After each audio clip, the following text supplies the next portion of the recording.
teacher go to school? What do you think of what's going on right now, mate? These evil little invisible parasites. Satan-worshipping Freemason morons. Do you understand what I'm saying? We're not run by factions. Get the fuck out of camera! There are much more powerful international forces in play. Is this pink eye? Is this what pink eye is? I don't fucking know what's happening. Please go outside and look at the moon quickly. It's been crazy, guys, but guess what? It's how it is, mate. Mate, because I want to do you slowly. But I ain't spending any time on it. Welcome to the Conditional Release Program, a podcast that delves into the netherworld of cults, crims and con artists. I'm Jack the Insider, otherwise known as Peter Hoisted for tax purposes. And I'm Joel Hill, and this is an emergency podcast. No, Joel, it's not. As Mark Di Stefano quite rightly tweeted, the two worst words in modern media, in fact, in modern English, emergency podcast. So this is not an emergency podcast, but to loosely quote Steve Bannon and his psoriasis, the zone is flooded with shit. Since Thomas Matthew Crooks shot 3 rounds out of an AR-15 style rifle at Donald Trump, we have seen a torrent of nonsense from every direction, and it's time to pick the peanuts out of the poo and debunk some of the utter bullshit we have seen on social media feeds over the past day or so. So funny you say Steve Bannon is psoriasis, because I was going to put a psoriasis joke in there, and I was just like, I'll come back to it. Damn it. Yeah, well, there must be about 3% of his skin not affected by it. He's a flaky boy. So we do live in a post-truth era, but the aftermath of the Trump assassination attempt has been one of the fucking most, or probably the most absurd example of political disinformation we've really ever seen. Now, one question that comes to a lot of people's minds, I think, is this Elon Musk's fault? And I would say, yeah, a little bit. A little bit. But there is a lot at play. It's not just about him. So we are going to look at what has happened, what people think happened, and focus on the incredibly important imperative not to fall for obvious bullshit just because we like the sound of it. Yeah, trust your eyes and your critical thinking skills, listeners. Mm-hmm. Because just because you want it to be true doesn't mean it is. Mm-hmm. Call me old school, but these situations used to be treated with a sense of gravity and respect. And now political violence has become a clout-chasing exercise for monetised Twitter accounts. They pump engagement with bullshit stories that pander to the whims of a polarised electorate. And Elon pays them per click. Mm-hmm. It's a terrible indictment of our times. But now it's time to look at what the fuck just happened and, importantly, what didn't. What didn't? I still haven't worked it out yet. And if you haven't worked it out, keep asking the question and keep looking for the answers because it's irrelevant. So let's start with some facts. 20-year-old Thomas Matthew Crooks, he would have turned 21 in September, fired 3 shots from an AR-15 style rifle from the roof of a building 137 metres away. I've seen 148, but we'll go with that. So many different figures. It's just like 137, 118. It just depends on who you ask. Like, it's just this really weird thing about where with these events, I've just noticed that every fucking broadcast will be like, Trump said this as he left the stage. I'm like, but that's different to what the other mainstream media article said. The legacy media, as Elon Musk calls it. Yeah, what's the other thing they say? The legacy media or the... I can't remember. Yeah, there's mainstream media is almost a form of term of derision. Well, it is in the company of idiots. Basically. Anyway, we'll put it somewhere between 135 and 150 metres. 112 or maybe 90. Well, it can't be less. It can't be less than 135. Well, someone said 118. That was reported in mainstream media. Okay. So he was also 118 metres away. That's just bad measurement, I think. We could actually look at this, how they came to that decision. My understanding, the first news report I got was 150, and I'm going with that. It might not be exact. It might be out by a couple of metres, but it's not going to be out by 32 metres. If this is the most egregious thing that is ambiguous throughout this entire experience, then I think we're doing okay. To measure this, or at least try and put an estimate on it that's reasonable. So it just depends on who you ask, the distance. But we're going to say 150.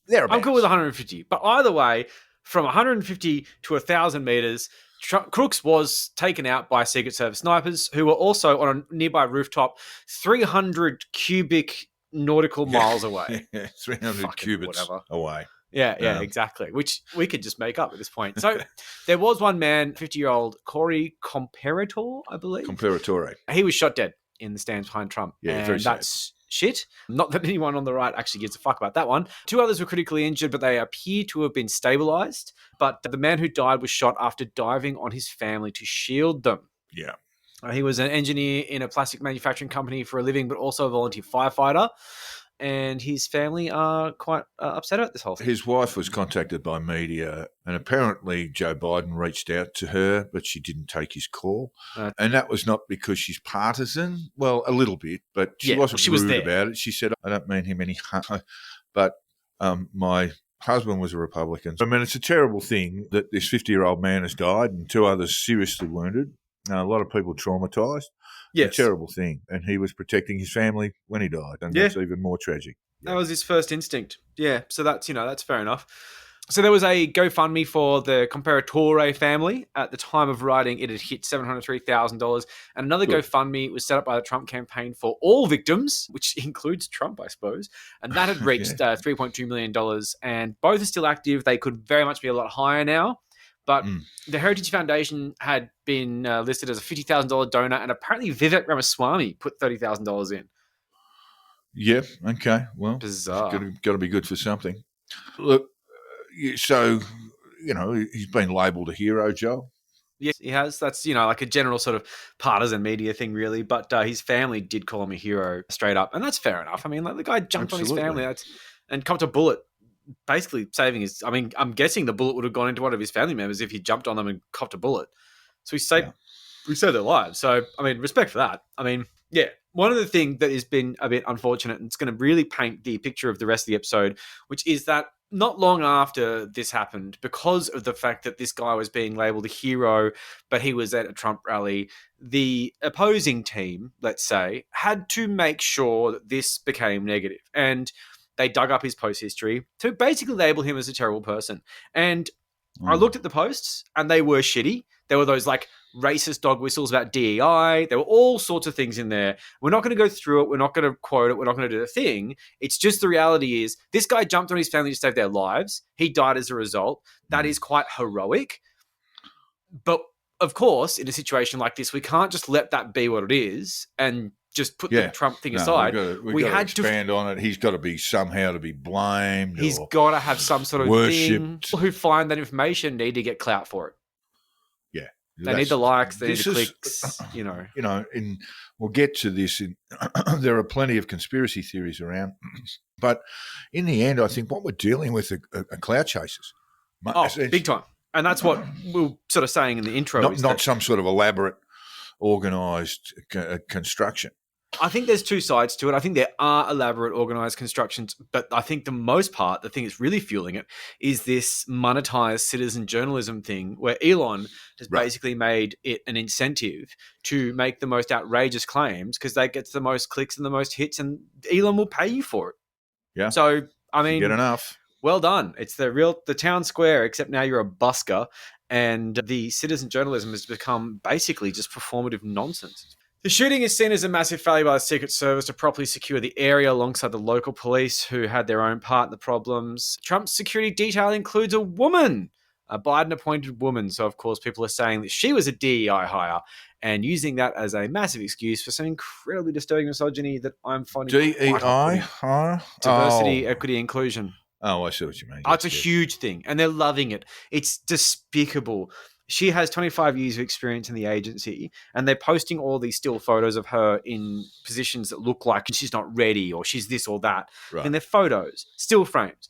And this is just an absurd piece of nasty political theatre, which is just showing where the Overton window is now. As a conservative, your default position is to hate women and assume anyone who is a woman or brown that has a job was given that job because of their ethnicity or their sex and gender. I wouldn't say that was a conservative position. Well, it's a far-right position, but the line between conservatives and the extreme far-right is getting pretty fucking blurry. It is getting a little blurry, but you'll still find, I mean, don't want to get too far ahead of ourselves, but you'll still find that on election day and in the weeks preceding it, you'll find a lot of Republicans will not vote for Trump. I totally agree. And a lot of those people are good conservatives who just simply have a little bit of an old school perspective on things, probably some fairly outdated ideas, but aren't out and out shit stirring cunts or groypers or any of this sort of nonsense we're seeing today, especially that's being pumped up by Elon Musk's Twitter. Oh my God. God, I can't function. Have I been shot in the ear? I don't know. just call it X, mate. That's why he made it easy. I'm not calling it X. He can go fuck himself. I will dead name that platform until it dies. Now, rally attendees noticed the government on the roof was bear crawling, and some tried to alert the police who were sort of like tasked with securing that area around that building. And you know more about that than I do. But they didn't really act on the information in time to prevent the shots being fired. But one officer did manage to climb up to check on the man on the roof. But he sort of hoisted himself up on the roof with two hands. He didn't have like a gun in a hand or anything. He just sort of like poked his head up. And Crooks just turned around and just pointed the gun at him. And he went, oh, better not be here anymore. Well, and ducked down. And then the shots were fired. yeah, my understanding is eyewitnesses noticed Crooks on the roof of this building, and we'll go into what was going on in that building shortly.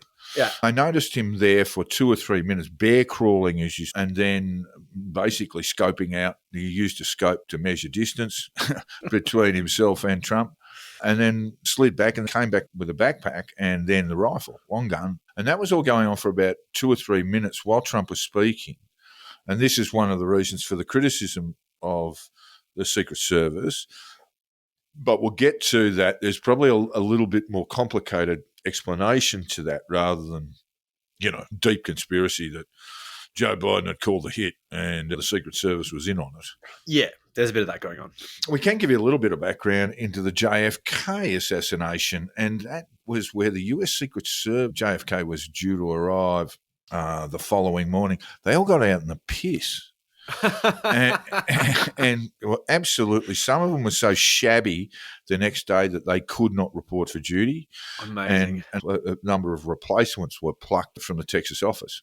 How is that not a from the massive Dallas part of the office. conspiracy theory that the CIA would have got them pissed? But It the night does before? lead into a conspiracy theory about JFK. Maybe I just haven't heard and it's that actually one of the better ones where the Secret Serviceman, in fact, one who was basically deputised to act that day, he had heard the first shot and he had basically was carrying a rifle, and he basically shot from the car behind, shot JFK. That's the conspiracy theory. And this is why they rushed him off. They would not perform as conspiracy theory goes. The autopsy was not performed in Dallas. It was performed in DC under a very close eye of the Secret Service. Yeah, yeah. But they were certainly silly, really. out on the terps that night, the night before that fateful day. That's very funny. They could be DEI hires being drunk and easily influenced. That was a joke. You meant to laugh. Oh, okay. Yeah. Well, You need to be more drunk. Oh, well, where were we? So we've got the shooter on the roof. People have seen the shooter on the roof. People are yelling out to the police that the shooter is on the roof. Trump keeps talking The cops because had no a one's look. told Trump there's a problem. And all that really needed to happen at that point was someone to say to the commander, you mentioned her name there before, from the Secret Service, It comes up later, yeah. and just say, look, just hold everyone up. Put the president in the car and we'll wait and see what we got here. And that didn't happen, of course. So half the security is done by the local police and half security is done by the Secret Yeah, Service. we'll get to that in a minute. But you were saying, that was the police's building. It's often you do get these jurisdictional issues. The local cops are Around meant policing, to be yeah. on that building. So it's easy to assume that someone with a gun on that building would be a local police sniper as opposed to a random kid. Yeah, you've got so the building where Crooks clambered onto the roof of, that was the local police command centre. Which they weren't commanding. They weren't doing a lot of commanding there. But it would be reasonable to assume, and this is an assumption, it would be reasonable to assume that the United States Secret Service, having liaised with the local police, would have looked at that fellow on the roof and thought maybe that's one of their snipers. That's one of the local police tactical response snipers. Yep. Let that go, because there is talk that, the Secret Service could see him, that snipers could see him on the roof for a fairly long period of time. Yeah. So essentially what happened was that the shooter opened fire, stopped firing, it seemed like once the Secret Service had shielded Trump, he stopped firing because there's a pause between his gunfire and then when the return fire you pop, neutralizes him. So, there was a strange pause. It's an interesting pause. It's almost like the kid didn't want to kill the Secret Service agents, but it's very hard to speculate what that's happened. speculation. You don't want to do that. Well, Trump's reaction was extraordinary, really. Obviously grabbed at his ear. I thought initially, and we had a chat about this on Sunday morning, I thought, a bullet has hit the teleprompter, one of the two teleprompters there.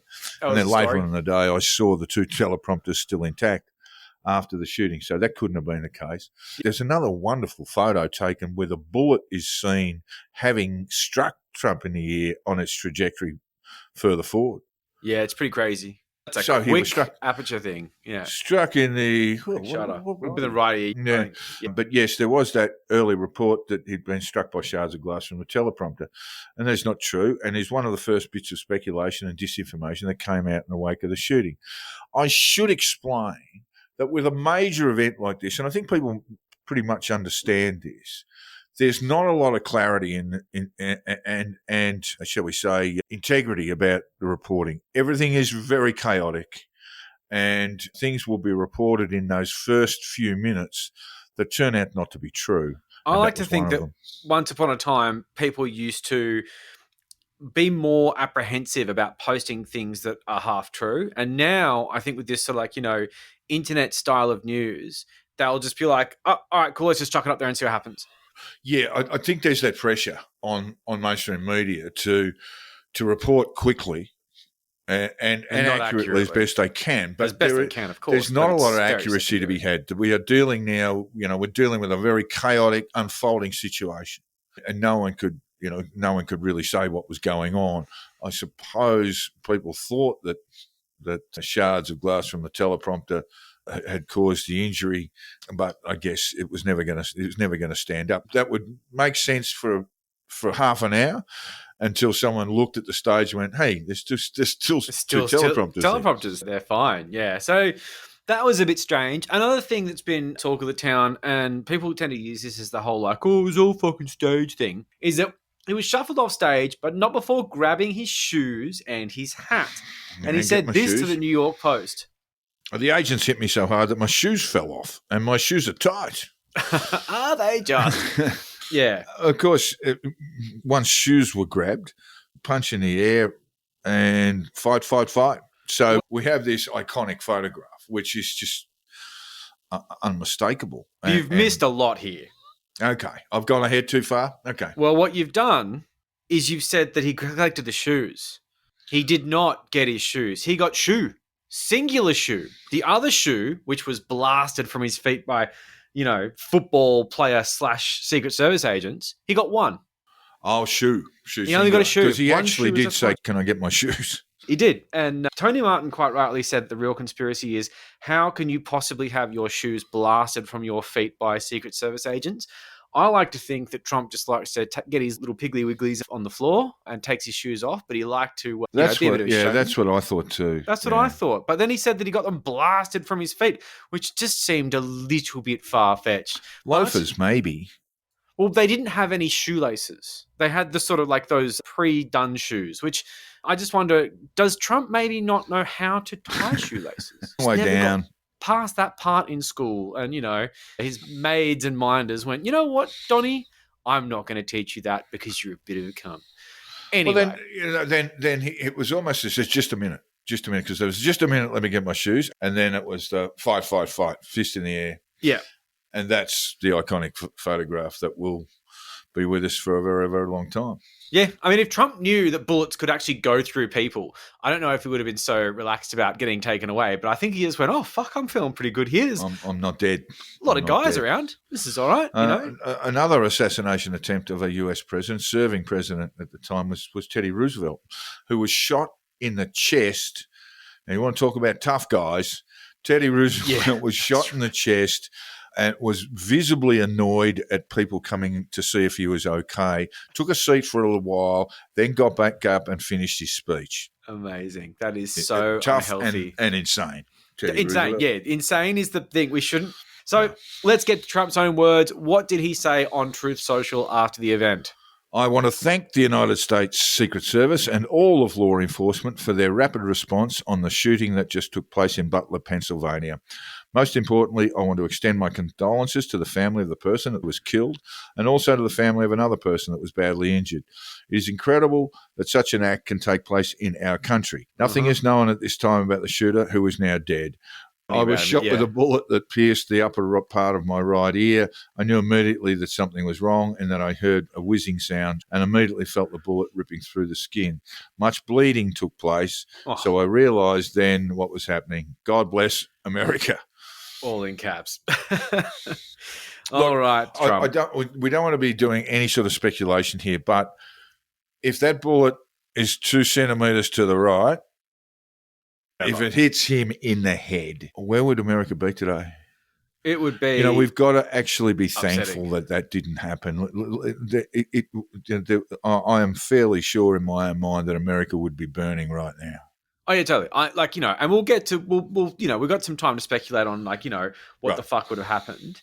But yeah, generally speaking, to summarize before we expand on it, I don't have a lot of sympathy for Trump as a human being. I really don't give a fuck whether he lives or dies. If he has a heart attack on the way to McDonald's tomorrow, I'm not going to go to his funeral. What I can say is the consequences of his death. That worries me. And I'm glad he didn't die. You've got to say the circumstances situation. first. If he was assassinated, the consequences is what I care about. If he was killed by an act of political violence, then I would have nothing but contempt for the person or I've people nothing who but perpetrated contempt for the guy who missed. I mean, the guy's gone up there for reasons we are baffled by, and we'll also expand that later, but in ways that are, filling a vacuum of nothing. And the guy's a fucking idiot. He goes up on a roof, somehow managed to get off a few shots, which is almost impressive. Worse than that. God only knows what was motivating him here. But you're a 20-year-old kid and you're going to go down in history like John Wilkes Booth and Lee Harvey Oswald, who are bête noirs of American history. That's where you're going to be. Yeah, it's a very strange thing. And that's a big step for a 20-year-old kid who looked like he was about 12 in the photos that I saw for his graduation at 18. Yeah, he's not a quick developer, that's for sure. Anyway, we'll get to all this later. What are the political implications of this nightmare, and has Trump actually won the presidency? What do we think? Well, the markets have firmed him up. It can happen. He was about $1.85. More like 70. No, before the first debate. And, okay. So they were. I think it was $1.85, $1.95. So Joe was $1.95. Then after the debate, he swung into it eventually settled at $1.65 in the wake of the debate. So after the assassination attempt, and just checking several moments ago, he's now $1.33. So he's 3-1 on to become the president. Biden remains in flux due to rumours that he will step down at or before the DNC convention in Chicago, kicks off August 19. Winning party have widened on the Democrats, going from around 250 to around 320, and Republicans at $1.45. You can see the difference between the Democrats widening and the Republicans widening. It's very different. There's not a lot of money saying that Democrats won't win as such, but there's a lot of money saying that Trump will win, as opposed to the rest of the candidates who fucking knows. Yeah, the question of whether we should discuss the person and their motives in the wake of these events should be asked. If people seek infamy through violence, should we give it to them? I think we need to understand what they're up to, and naming that person and posting photographs of that person is not going to deify them. It's so different to a school shooting where this is political and it becomes very flashpointy. We need to know, and we need to know a fair bit more. Without being intrusive, I feel immense sorrow for Crook's parents and family. Like I say, he's going down in history as a failed John Wilkes Booth, a failed Lee Harvey Oswald. And their dad bought the gun. Yeah, that's the other thing. You can't even help being, you want to be able to sit there and say, the family, my son was we'll lovely, talk about blah, them in a minute, but the husband and wife are cooperating with the FBI and their investigations, and they're not speaking to the media. Yeah, no, it's very shitty. But this is the thing, people are very desperate to establish, who he is and what he's doing. Why? So we need to know why. But so we can establish, realistically, this isn't an I told you so political point. And I'm completely guilty of this as well. When I found out he was a registered Republican, I was like, ha ha ha, sucked in. Because and I challenge most listeners to say they didn't feel the same. You know, that's sort of where we're at, which is really not a good place. Like, it's very basic and schoolyard and bad. He registers to vote in Pennsylvania at 18 years of age. He registers as a Republican. His parents, I believe, and I don't know which one was which, but they're registered Libertarian and Democrat. So you might have, if that's the case, look, it might just be a bit of, youthful rebellion. I'm not voting for what mum wants. I'm not voting for what dad wants. Well, yeah. So we're just going to turn our minds back to what would happen if the shooter was successful. We sort of outlined what it would be. I mean, chaos and mayhem. People have lost their minds just from the ear because of the attempt. Yeah. But usually people on the right, the left haven't really gone, okay, it's just flashpoint from Civil War. It's like, I'm on some gun groups, US gun groups on Facebook, and they're all like, let's fucking arm up. And half of them are great. They're like, slow down, Meal Team 6. You're not arming shit. And that's good.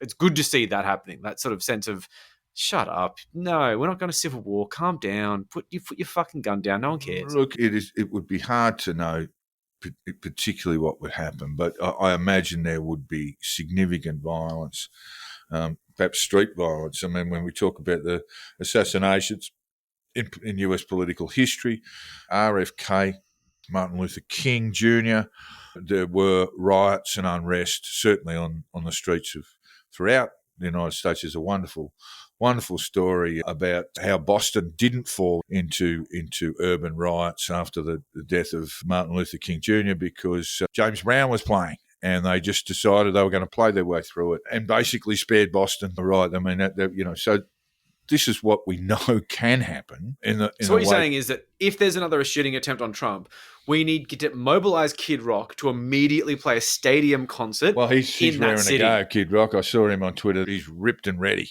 God, it's embarrassing. He can't shoot a Bud Light case with a fucking machine gun. I'm not scared of Kid Rock. No, but what we do know is that the bullet missed and that Trump was injured, but not severely, and it was a narrow escape. And so are we looking at this now? We can speculate on whether the political tensions or the social tensions would have accelerated, and we can imagine that they would have. Absolutely. But have they gone up? From me, without speaking to anyone in America, haven't for the last 2 or 3 days, I would think that there has been a de-escalation of a kind. We're listening to a gentler Trump talking about national unity and so forth. He says he's going to change his speech at Milwaukee and not go the attack job on Joe Biden as much. How long's that going to last? Days, weeks. It's a US presidential campaign and all the gloves are off. I can't imagine it's going to be a huge... But in the immediate wake, what we can say is that, sort of wiser heads have prevailed a bit. I mean, Biden reaching out was a very strong move. Biden's speech, while, sort of addled as it often is, was full of the right tone. It's sort of the hangers-on that are the ones that are going nuts. Like I was saying with the gun groups, like this is a gun group that have been posting nothing but non-stop DEI memes about the Secret Service woman, which is fucking disgusting. They're not good people by any stretch of the imagination. But when someone comes up and does a post about how it's time to start a civil war because the left fired first and it's time to go, blah, blah. Right. Most people are just like, what are you fucking talking about? You're not going to start a civil war. Sit down, shut up. Which is nice because these are not cooler heads prevail types, and they do appear to not be running with the ball on this one, which I was very surprised by because I expected them all to be frothing at the mouth, planning to go down and shoot their local gay library or some shit. I'm happy to see that's not the case. Well, from my sample size of 1,000 idiots from the Midwest. But, I noticed a lot of escalating negative campaigning, especially around Project 2025, just before the shooting. And I thought it was actually gaining a bit of ground. I was seeing a lot of people, even sort of like more right-wing conservative types, who were saying things like, oh, I'm not exactly a big fan of Project 2025, and really trying to separate themselves from it. Even Alex Jones, I believe, said, I don't like this project thing, and tried to qualify it by saying how much he loved Trump, and Trump had great judgment, but he was very skeptical of the Project 2025 thing and the Heritage Foundation. That's huge in this campaign, which has failed to get anything through Trump's force field. and this Project 2025 thing penetrated, and then this fucking kid decided to try and fucking kill him. Well, I can go back with polling. I can go back with polling to April, and this is before Trump's conviction in New York until recently. And look, we don't have clear polling post the assassination attempt as yet, but his numbers were shrinking. Leads, just by a to be few fair. points, sort of 50 had become 46, that sort of thing. Yeah. And it was gradual. It was gradual. Yeah. So, yes, of course, a lot of people have leapt on to conspiracies around that and have come up with absolutely nothing.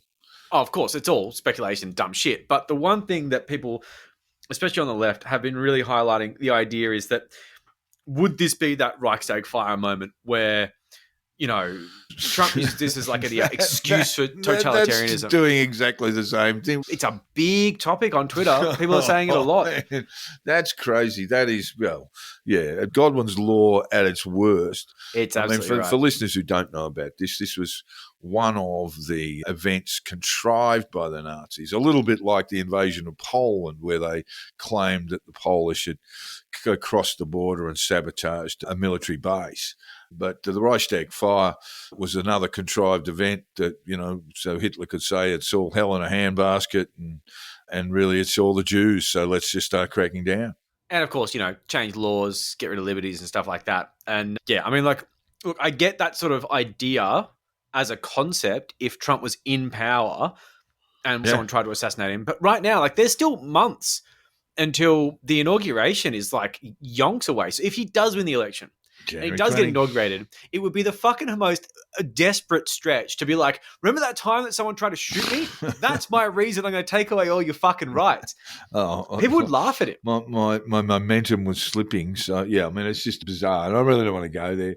Oh, look, I just think it's interesting that people sort of attempting this thing. Because once again, it's that clout chasing thing where it's is this his Reichstag moment? And I would say no. And I would also say, I get where you're coming from, but that's political fan fiction, and you just got really nonsense.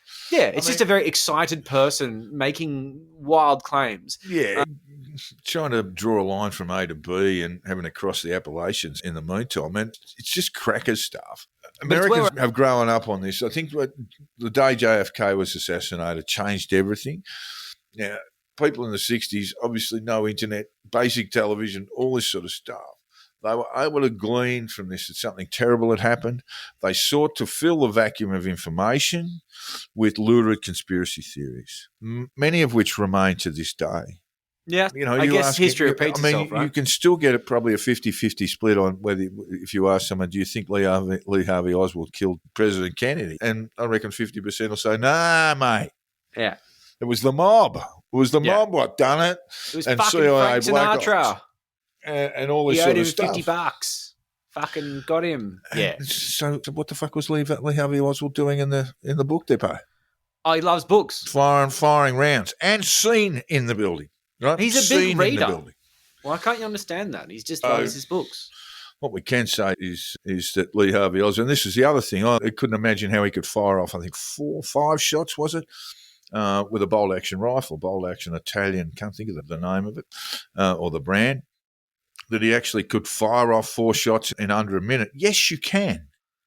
People have done it. I've seen it done where they go bang, bang, and especially fire accurately. 5's not a big magazine. No, he had no magazine. It was a bolt action rifle. Oh, with no magazine underneath, so he's just placing it into the thing. It's still not hard. Anyway, we have lots of really, really totally normal responses from politicians. And there are actually normal ones. We had these sort of all living former presidents coming out on various forms. Who have we got there? Who are the living former presidents? I wonder if Jimmy Carter still with us? He must have said something because I heard in the news all former. But yeah, Obama, George W. Bush, blah, blah, blah. They all said Clinton and that's it. Yeah, Clinton through gritted teeth, I'm sure. Said, that it was Clinton's instincts were always spectacularly good. Oh, of course, yeah. But I'm sure Hillary's there is just going, damn it. Why did he miss? Look, that's the answer to all you. If it's a Democrat-based conspiracy that you want to prosecute, Clintons don't miss. Yeah, Ain't that the Clinton body count didn't happen by itself. It did though, it literally did. But yeah, So the living presidents. I mean, Jimmy Carter. That'll be the next bit of news. Jimmy is not long for this world. I think 98 years of age. oh, he's like a His million. wife Yeah, passed reasonably, and the general rule of thumb is within a year the surviving spouse will pass on. yeah. So yeah. I'd imagine that will happen sometime before the next election. He's still building fucking houses though. He's this an psycho. incredible man. He's a Isn't man he who's just a actually probably classic? been better as an ex-president than as a president. He was certainly not lucky, but he made a number of bad calls. Yeah, and then the Iran Contra. But his Sick. work as a former president has been absolutely outstanding. He beats the others by miles in terms of Habitat for humanitarian Humanity. work. Yeah, he likes building houses. There's actually Habitat for Humanity in Australia. I know that because I saw a branded van. I don't know what they do, but I hope they're building houses because apparently we need some. So Albo came out and condemned the attack and also in the same breath warned of disinformation online. This predictably made Cooker's fucking brains explode, and they claimed that he was going to use the Trump shooting as an excuse to censor the internet, which so far hasn't really come to pass. Yes. Well, look, it's not the smartest if theory. you allow me just a moment, just to get back to Jimmy Carter, I know it's not strictly relevant. Sure, but fuck he it, go for it. I has- love Jimmy. It has been almost his life's work, certainly since becoming president, to eradicate the guinea worm parasite Yes. from there's some things. existence. I mean, it's a parasite. Once it doesn't have a host, it dies. And Carter, because of has long pushed this, and because of he could pack a punch in terms of influence. He could basically stop wars in places like the Guinea and Western Africa and so forth, in order to allow people to come through, remove these guinea worm pests, which are normally found in unclean water, and get into the skin and cause all sorts of problems. It can lead to death, but of a lot of disfigurement and people who can't work for the rest of their lives, this sort of thing. And it's gone. It's kind of gone. Yeah, wow, okay. Well done. It was used to, when on a doctor's logo there's a worm. That was It's the more guinea. like a snake, but yes. No, it's supposed to be the guinea worm. What? And because it was a problem throughout the Mediterranean when these things were first designed and drawn up. Huh. And Jimmy Carter's pretty much eradicated it. Or is probably more responsible than anyone, with the exception of a couple of UN health workers, in eradicating the problem throughout the world. What a good egg. His achievements post presidency are stunning. Yeah. Yeah, I like him a lot. I think he's a good guy with a good heart. Good heart. Very, very good heart, man. A great Georgian man. So, yes, the Albo thing, blah, blah, disinformation, that's just cookers are idiots. The other thing is that Gabrielle Giffords took this moment to Wait a throw minute. out a good Help. quote. You don't remember Gabrielle Giffords?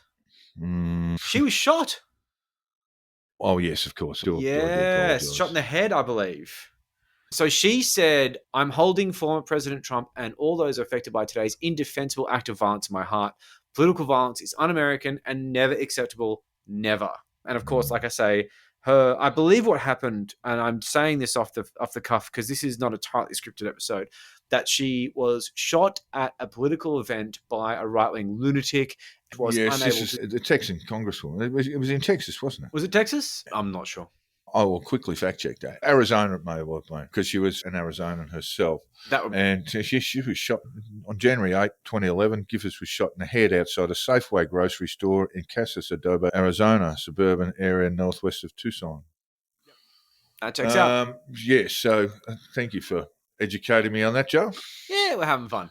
So, let's cut out this condemning political violence bullshit. Let's not bring disinformation into it like a bunch of adults who are actually observing phenomenon. Let's not cool the temperature. No, Let's we're not here cool for that. the temperature around the place. Let's not pussify this pod. Put up a photo of yourself on your belly holding the 50 cal rifle.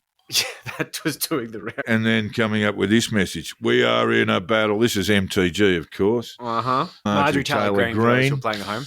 We are in a battle between good, capitalised, and evil, also capitalised. Mm-hmm. The Democrats are the party of pedophiles. Jesus Christ.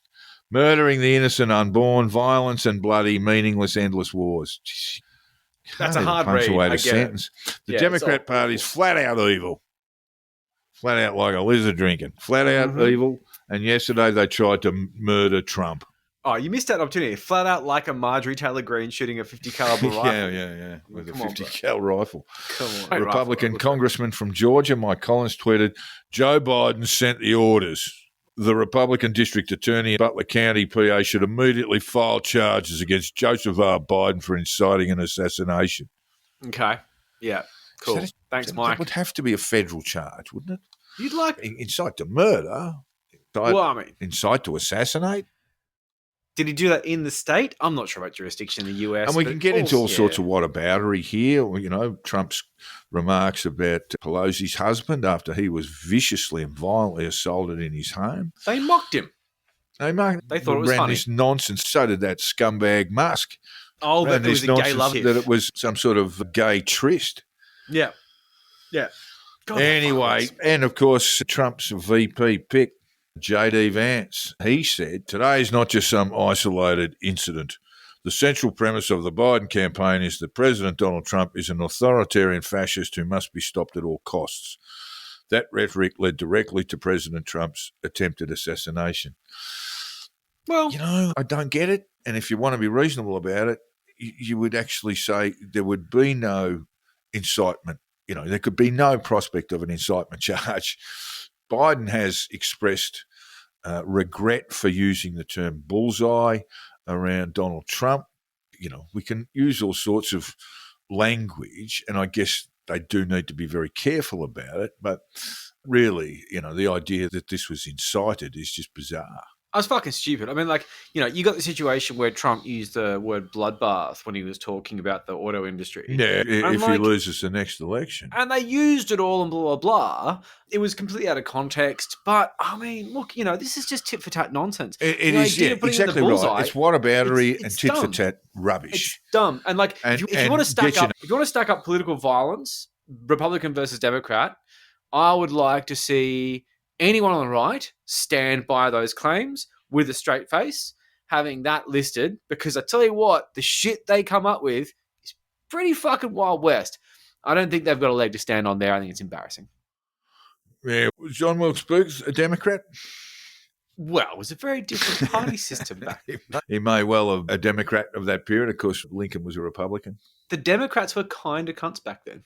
Oh, they were terrible. The Civil War Reconstruction, it's just like, okay, well, you haven't got any slavery anymore, so everything's perfect. And so the Jim Crow laws just re-established the alienation of black Americans in the South. And it stayed that way, you know, virtually 100 years until LBJ came along and proceeded with the Civil Rights Act, which was a Kennedy construction. And LBJ, to his considerable credit, after JFK was assassinated, pursued that. Yeah. But yeah, it's just not helpful. Yeah, and again, it's like people who are just not in charge of their emotions. Yeah. You know what I mean? They're just going, oh, this is a terrible thing, so I better lash out. Yeah. And like some people should be a bit more measured than others. We have certain parliamentarians who are on absolute Twitter sprees saying some of the dumbest shit that I've seen in some time. And it's quite embarrassing to think that they are meant to represent us. I mean, look, and then I realized they don't really. So it's you know what to expect with MTG, but someone like Collins, I mean, yeah, again, cut from the same cloth, but Joe Biden sent the orders, no proof, nothing. And then the Republican district attorney, blah, blah, should immediately file charges against Joseph R. Biden for insulting. These people are like 12-year-olds who can't handle their emotions. or they're red cordial, basically. They're fucking well, morons. that's just it. I mean, you know, keep them away from the coffee machine because they've had a bit of a blinder. Like, they're fucking idiots. Anyway, so let's move on to the shooter himself, which, you know, like we say with general shootings, like a school shooting, something like that, you don't want to name them. You don't want to talk about their manifestos, their incel fucking bullshit stories. Yeah, but sort of a when bit it of comes to Thomas speculation Matthew around the Cricks, incel stuff. it's different when it comes to political stuff like this. There's some reasons, but I do think, before we jump into the details, I do think that there are very unhealthy reasons why we want to know his story, and a lot healthy of it ones. And healthy is ones. finger pointing, healthy ones as well. But we really want to know who we can point the finger at and who we can laugh at. That's such a it's a massive motive for me, I must say. I'm a partisan hack at the best of times. Before we get underway, what's really intriguing about Thomas Matthew Crooks is he doesn't have, there appear to be no overt signs of radicalisation. No. Not that we know of. According to, and I'm talking about American mainstream media now, getting their inside info from FBI, nothing. Everyone's looking. Everyone's scouring. Yeah, they've had to get the reports from schoolmates. Is it possible, Joel, that he could clear his devices? Or clear the internet? That's another story. I mean, the only thing that he could do... doesn't seem very likely. So if he's got accounts online that he's like done completely anonymously... then sure, but don't these people tend to leave breadcrumbs to their manifesto? Yeah. Isn't that the thing that they do? Exactly right. I mean, an earlier, I think in one of our Black Label episodes, we talked about this phenomenon, it's talking about this rapid radicalisation of very young people, with New South Wales Police counter-terrorism saying the biggest cohort is now boys aged 12 to 16. They're in terms of counter-terrorism investigations. But all of them will leave the breadcrumbs that you say, if not breadcrumbs, then, great big slabs of bread in the face of sort of radicalisation from either overseas or local groups. It makes no fucking sense to see it's very strange. Yeah, and I'm not suggesting anything by that, conspiratorially. Oh, well, maybe, he was... Maybe he's not Thomas Matthew Crooks. Maybe he's someone else. Well, all this kind of nonsense, which is just not helpful. But we do know certain things about him. He was a loner. Yes, we know that. But there's mixed reports about whether he was bullied at school. Some say he was bullied at school. I heard and just ignored. I read reports saying that it was really unpleasant. Yeah, he looked like a kind of kid who would get bullied. He looked like a sort of like a 12-year-old and 18-year-old's body. Yeah, he did a bit. It's not great. Well, 18-year-old or 12-year-old's body, really. But yeah, former member of the school rifle team said he was a normal boy, which is one of those classic things. Well, he did try out. I mean, this is a very American concept, of course, the high school rifle team. Yeah. And he did try out for the high school rifle team and couldn't hit a bull in the ass with a shovel. Yeah. And had to be asked to leave. And apparently inappropriate jokes as well. Yeah, inappropriate jokes contributed to the reason. We'll get onto that in a minute. I think that was probably more along the lines. But despite this complete incompetence, apparently he would go to school wearing hunting outfits. Yeah. Post high school, it would appear that he joined a shooting club. Yes. And he was improved as a marksman, shall we say. Not by fucking much, but we won't go there. Well, apparently he couldn't hit the target from 50 metres away when he tried out for the high school rifle team. Yes. But what about 120 or 150 or 138? Well, 145, yeah. Well, we don't really know. Obviously, he got a bit of practice in anyway. Yes, yeah, exactly. And in fact, a lot of good that going. So he was also, and this I think is very interesting and very telling, he was pictured in a yearbook photo wearing a Mount Rushmore t-shirt. And people said that he was passionate about history. One school friend was, schoolmate or school attendee, because I don't think he had many friends, said that anything on government and history he seemed to know about. But it was nothing out of the ordinary. He was just always nice. And that's fine. We're talking about American standards of political literacy, Joel. Yeah, we are. Historical literacy as well. Are. So this is a group of people, 310 million wide, who, if you showed them a map of Australia, they go, what's that? Where's that? Yeah, what is that doing down there? Shouldn't it be over there?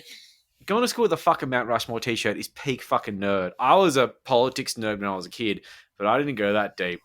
But anyway, so look, when it came down to the... But this is nothing out of the ordinary. He won a maths competition with a $500 prize. Well, that's math to you. We're talking about the United States. In America. Math. So he's won that.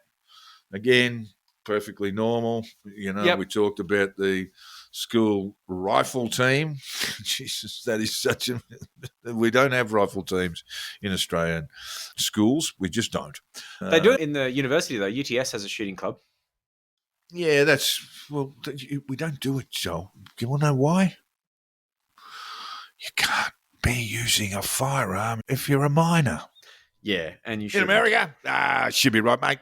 Just chuck it on the back of the truck and head out. But yeah, he did have that going on. So far, Crook's father's refused to comment to the media, saying he was going to talk to law enforcement first, which I think is a very smart move. Smart move, yeah. And they both worked in the mental health space. Yeah, it was some sort of care He- home. when he I was say working in both, the kitchen. that's the husband and the wife.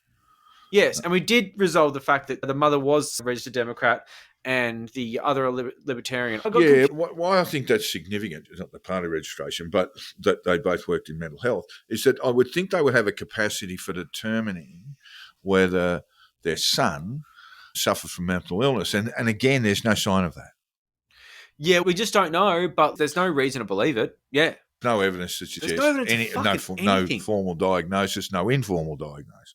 Yeah, this is one of the things that's left that massive vacuum for conspiracies to come in. But we did have a situation where local Pennsylvania news interviewed people who went to school with crooks. And while this is massively hearsay based, of course, one student said, I would almost put money on the fact that I probably had seen him wear a Trump t-shirt or See, that's a something along the qualified lines sentence. of that Almost before. and probably, yeah. Oh, of course. And then, which is why this is so shocking to me. But she didn't say that baselessly. She's saying basically, I think I saw him with a Trump t-shirt, He might but have that been was his wearing a vibe. Trump t-shirt. You know, And then there were a few others who sort of indicated that he was a conservative.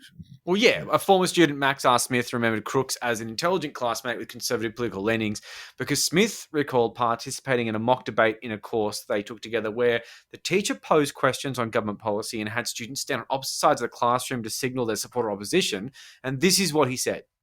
The majority of the class were on the Liberal side, but Tom, no matter what, always stood his ground on the Conservative side. That's still the picture I have of him, just standing alone on one side while the rest of the class was on the other. It makes me wonder why he would carry out an assassination attempt on the Conservative candidate. Yeah, you and me both, Max. I got no fucking idea. Well, this is where we are. And importantly, we're not speculating. That is the root of all conspiratorial thinking. Yes. Stuff. Yeah. Can't get from A to B without proposing all these sort of manifestly weird and wonderful explanations. Things that make sense and have no basis in reality, which is great. But of course, he does fit the outcast vibe, the Yes. incel vibe. We don't know what's going on there. One person, and I can't remember who this is, it's some fucking right-wing idiot, was saying that maybe he did this because he's an incel and he was jealous of Trump's success with women I didn't see that. or something. But Idiot. yeah, I have seen, maybe he was an incel. But Any young incel- man who looks a little bit weird But and is just jealous developing. of Trump's success with women, and that's why he went to shoot him. Are you fucking serious? It's a Pinned on them. stretch. That is a crazy stretch. And he probably was an incel. We're not hearing But from his ex-girlfriends. of course, incels have caused terrible violence. The incel movement have, or certain members of them have, in spree shootings. But it's got like any young male who commits a violent offence, it says, oh, he must be an incel. Well, it depends Have on you noticed that when I saw someone else pose the same question without perhaps the ridiculous endpoint, that, maybe he was an incel, he was encouraged to do this to make a name for himself and all that. Yeah, okay. Where's your proof? I Have find it very evidence. Don't just get on Twitter and start speculating. And not only that, but inceldom is circumstantial. Sure, like if you're XYZ and you're not getting laid, you can be considered an incel because you're involuntarily celibate. But realistically, if you're an incel, it is because you've joined a certain type of ideology that tends not to make these things quiet, especially Of which there is no evidence that he. But if you commit political violence as an incel, you tend to make some sort of statement because sure, but there's again, we but get it's a back part to of the sort of social media footprint, certainly of that kind. exactly. There's no no trace manifesto, of nothing, and very little it's social a big media. incel thing. Didn't have a Facebook. Because the whole point of doing incel violence is to make a point against this Yes. horrific situation you're in. There's no point in doing incel violence and then just looking like some guy who just randomly killed some ladies because they felt like it. It I was doesn't just work. making the point that whenever something bad happens that involves a young male, people lazily throw up that incel Totally. all the time, and it's wrong. And it's happening now, except for the fact Yeah, that well, it is. I'm Yeah. sorry, but I have to come back to the fact that he's jealous of Trump's success with women. Yeah.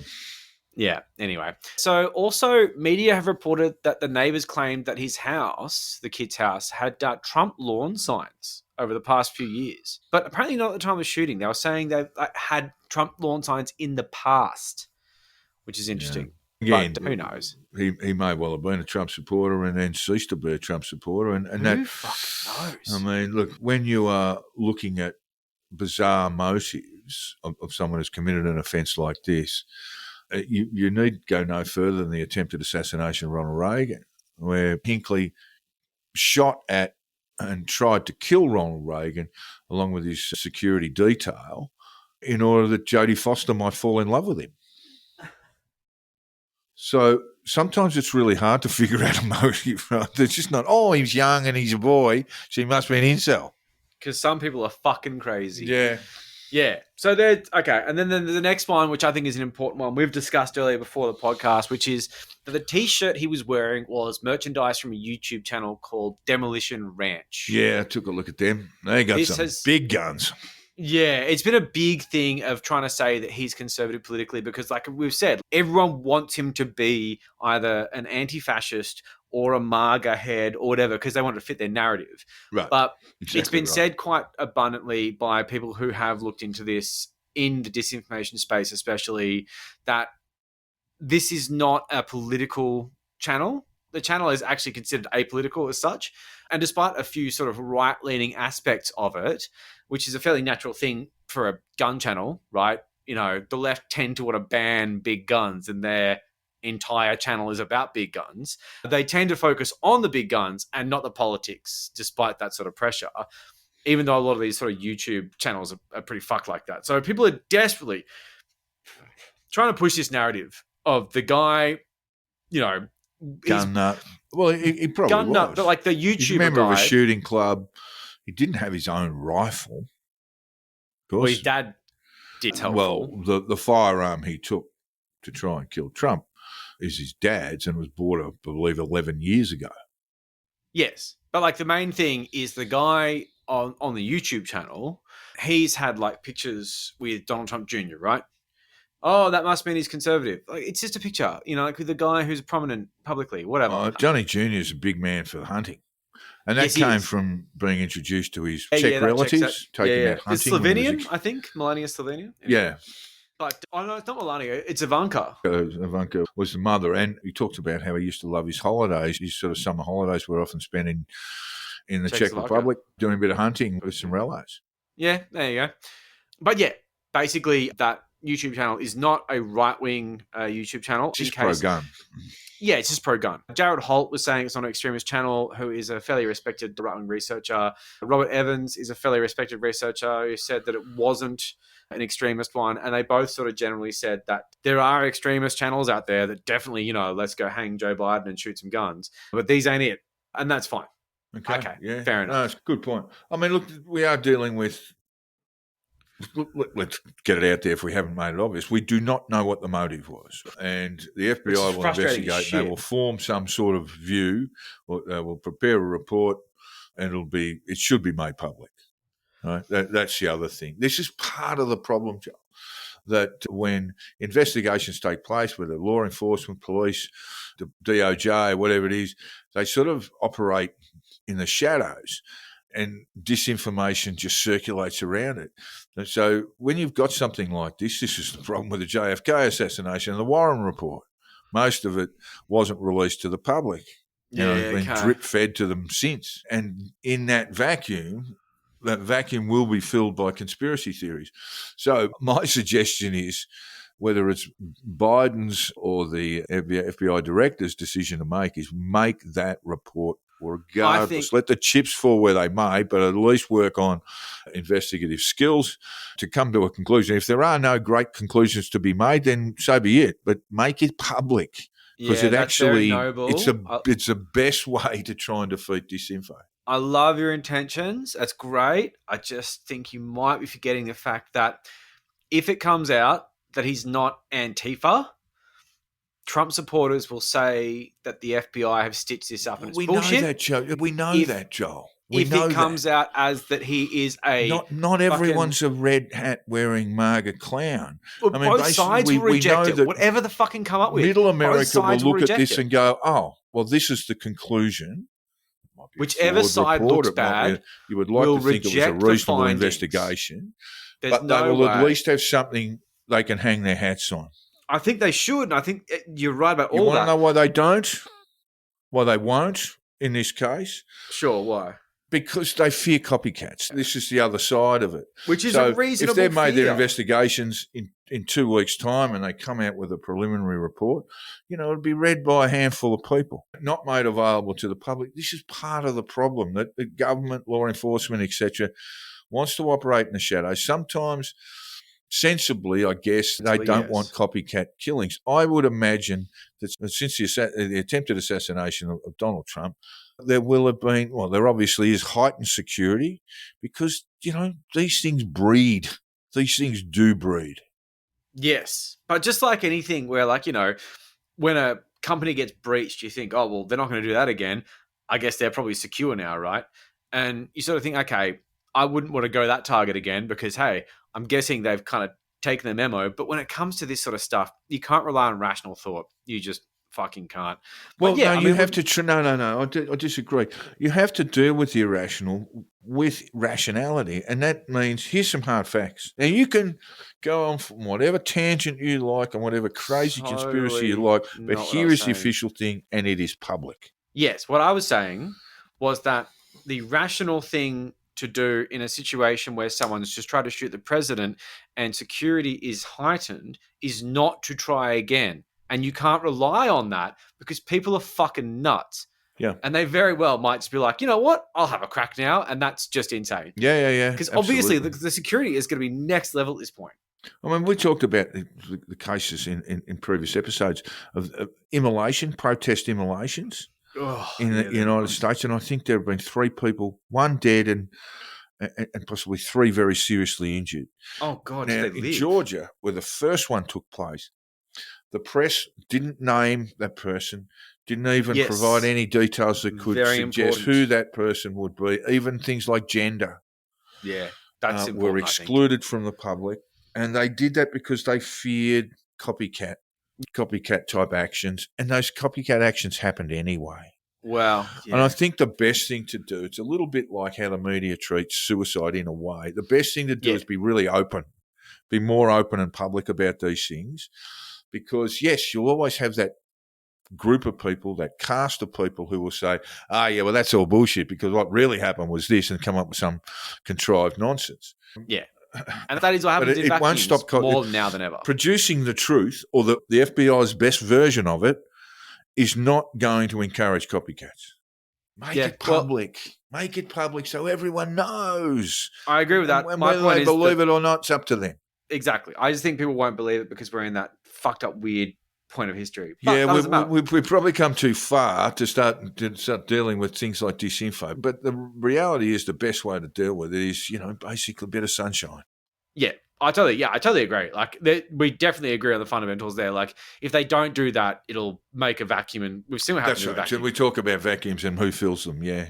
It's fucked. It's completely fucked. So, yeah, and this is the thing, when it comes to the motive, the main thing that's been speculated on is the 2 things, which is, was he a Democrat or Republican because he donated to Blue, which is the progressive turnout people, $15 when he was 17 or so, and he then registered as a Republican at 18.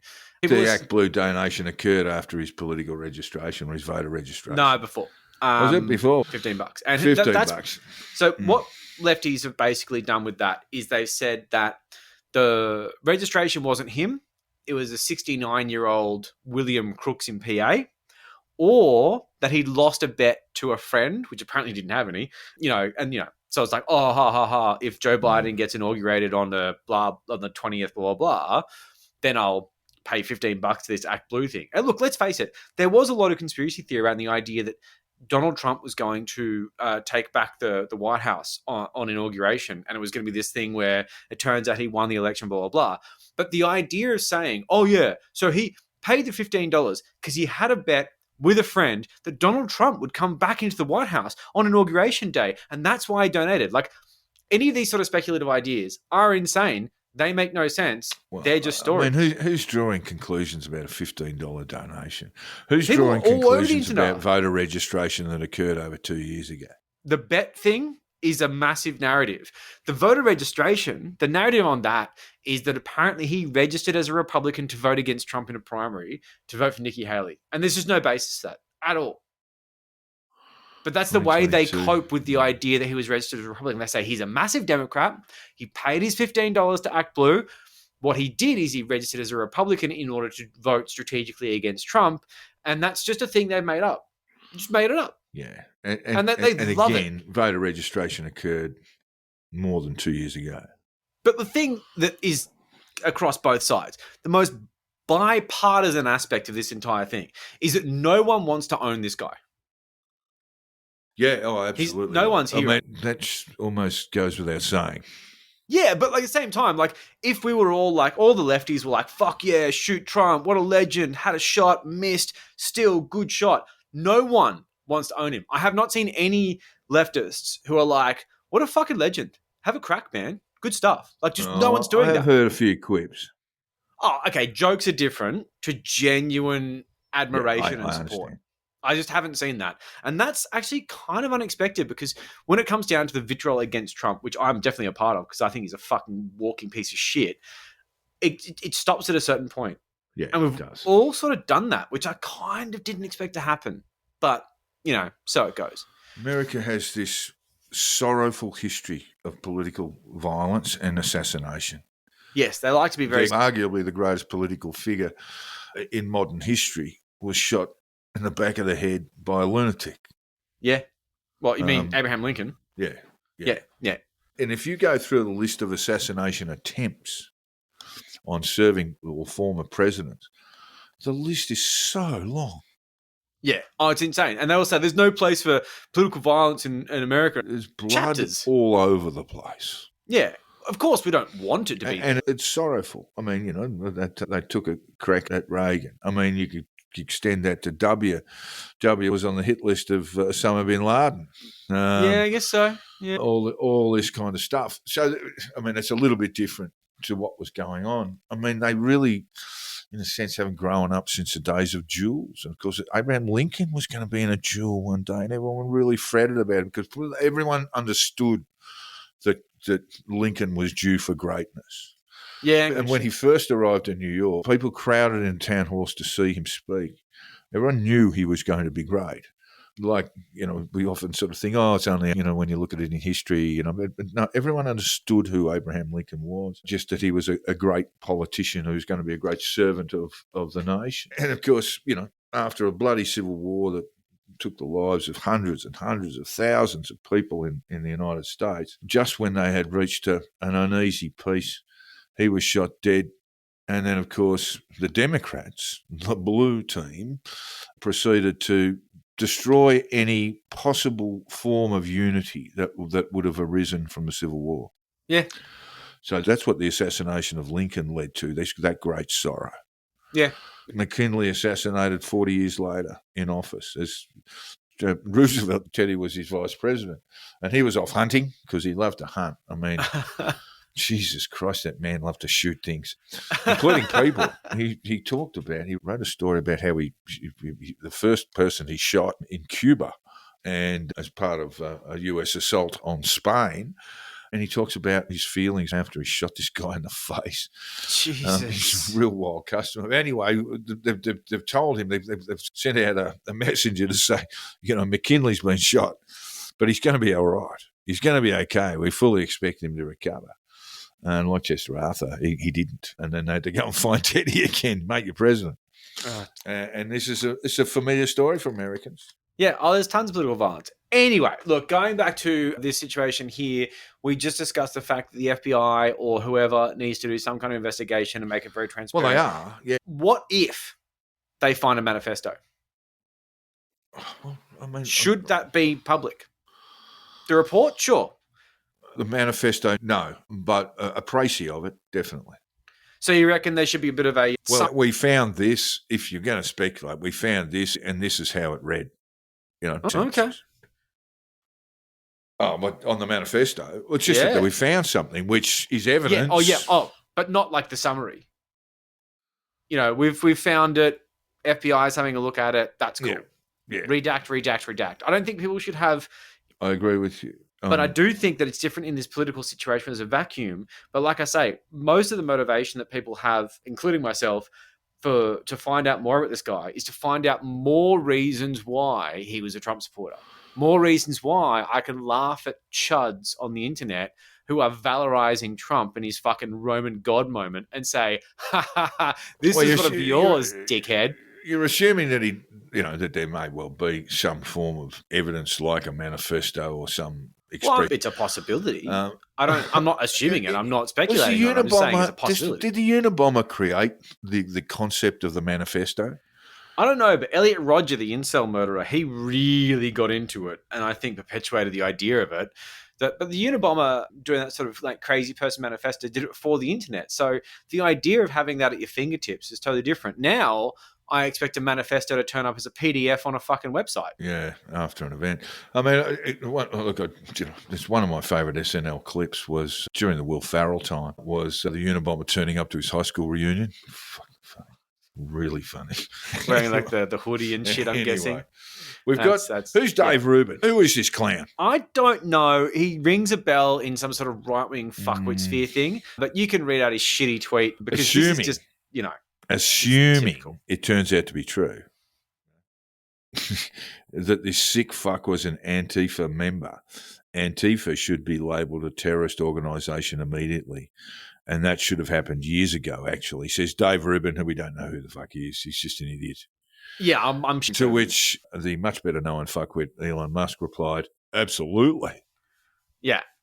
So that's where we're Mr. at. Freedom Boy wants political organisations rendered into terrorist organisations. They'll be subject to all manner of persecution at the hands of the state. Yeah, There are times when I just do not understand what Elon Musk's political position is. He's actually an authoritarian, I think. Yes, he is. He's a fucking asshole, really. But I just threw it in there based on the idea that we've got very powerful people throwing around some very dumb ideas. And this is all based on the idea that if we do find a manifesto, if we do find a motive, if we do find something, then we can start rounding up our political enemies as a result. So if it turns out that he was a Trump supporter, we can round up Trump supporters. But more importantly, if he turns out to be a progressive, we can start up rounding the gays. Like, tiring and dumb. This is just silly. But the good thing is that now Musk has gone full mask off and plans to give $45 million a month to a Trump super PAC until the end of the election. It's actually not that much money. It is a lot. If it's $1 billion campaign and he's putting in what, $200 million? Oh no, let's say $150 million. That's not small. That's 10% of the entire fucking campaign from one guy. Is it not? Am I crazy? It's not all that it's not all that unusual. To donate $130 million to a campaign. Well, for a single donor to contribute, let's say 10%. That's like Sheldon Adelson numbers. And Sheldon Adelson is famous for being one of the biggest political donors in history. I don't think that's a small number. I definitely contest that. Big time. Yeah. But, It sounds a lot, and it is a lot, but it's not extraordinary. 10% of $1 billion, or $1 billion a bit, is a lot. 10% of anything big is a lot from one person with a 300 million person constituency. I totally contest that. Definitely. Well, But- some of them are kids, Joel, can't vote. well, fuck them. 10. It's about 150, really. Okay, fine. It's only 150 million people, and one person's that's putting in as many 10%. as voted in 2020, and that's the highest turnout they've ever had. So we'll be talking about 155, nearly 160 million. Okay, it's one person in, say, let's just say 40 million people. I think That's a lot. I mean, we talked about this in our Black Label episode. To what degree? I mean, look, yes, we could argue this all day, and there's points for and against. But how influential is Musk these days? And he's More than I'd like becoming him a to be. polarizing figure. Speaks to the choir a bit. So yeah, there are a whole group of people, probably, if you want to talk about American electoral terms, probably 80 million people who just roll their eyes whenever he opens his mouth. Sure, but he also legitimizes and intellectualizes cuntiness, where people say being anti-trans is smart because the genius is doing it. And you're like, A, he's not a genius, and B, being anti-trans is shitty, and you're an asshole for wanting to justify your position. But I think he justifies, same thing with Elon Musk has been galvanized by this shooting to become a all-out endorsement. He's become sort of hysterical. He has. And it is like, he's just, this struggling little kid who can't express himself emotionally. Yeah. Also, like the dopamine So in his lashes brain as a out. result is just overwhelming his systems, and he doesn't know how to handle it. He doesn't know how to handle it. This guy's a psychological basket case. He really is. He's very problematic, and the fact that he just got a lot of money in from that Tesla payout is very concerning because he's fucking Lex Luthor, and he is the supervillain of this world. Well, we talked about in our Black Label episode, sales are down on Teslas, and that's where his money comes from. His personal wealth is... There's less appetite for EVs now, and also you've got all the major automotive manufacturing companies, the Fords, the General Motors, the Toyotas, the Hyundais, etc., who are now putting out EVs. So it's just a matter of time before he sits making cars for 2% of the market. If his wealth falls by 90%, he still has tens of billions of dollars, not tens, but billions of dollars. You won't find him down Central Station rattling a tin, mate.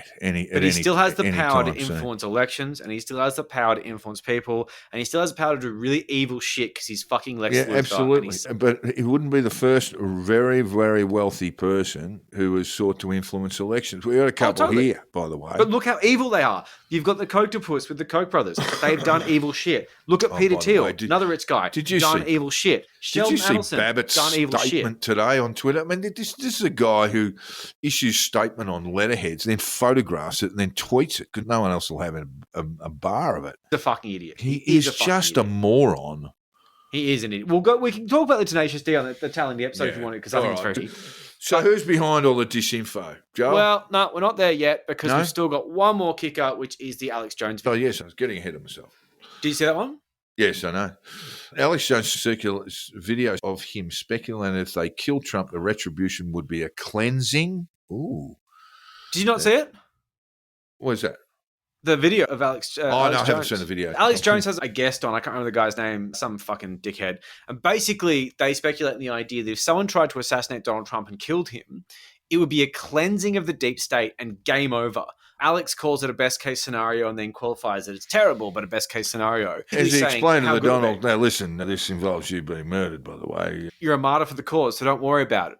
Sure, the Donald would agree with that. Oh, okay. And so I get this is very shocking to see Alex Jones basically saying, if we kill Donald Trump, the outcome for us politically is amazing and we can't wait, blah, blah, blah. Yeah. And it's definitely posted online as this sort of thing of like, I reckon the kid saw this and got motivated, which is completely fucking baseless. Utterly baseless again. Put the handbrake on. We don't know if the kid liked Alex Jones in any way, shape, or form. Even if the kid loved Alex Jones says a lot of shit.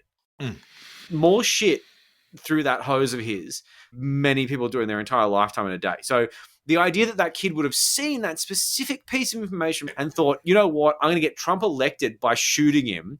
Well, I'm not getting Trump elected. I'm going to get the deep state cleansed by shooting Trump. I mean, that's dead a stretch. President. What we have is a very crazy event that one life taken, two very seriously injured, a former president of the United States wounded, but not seriously. What we have is this very crazy event perpetrated for motives that we don't understand, and we're picking up that crazy event and we're throwing into the barrel of political craziness in the United States and expecting some clear and rational explanation.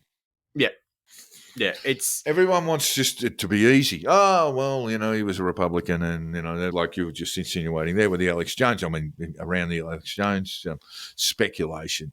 And meanwhile, the Dems, not the Dems, but let's say the left, they've gone all full conspiracy theory stuff too. They have gone quite batshit.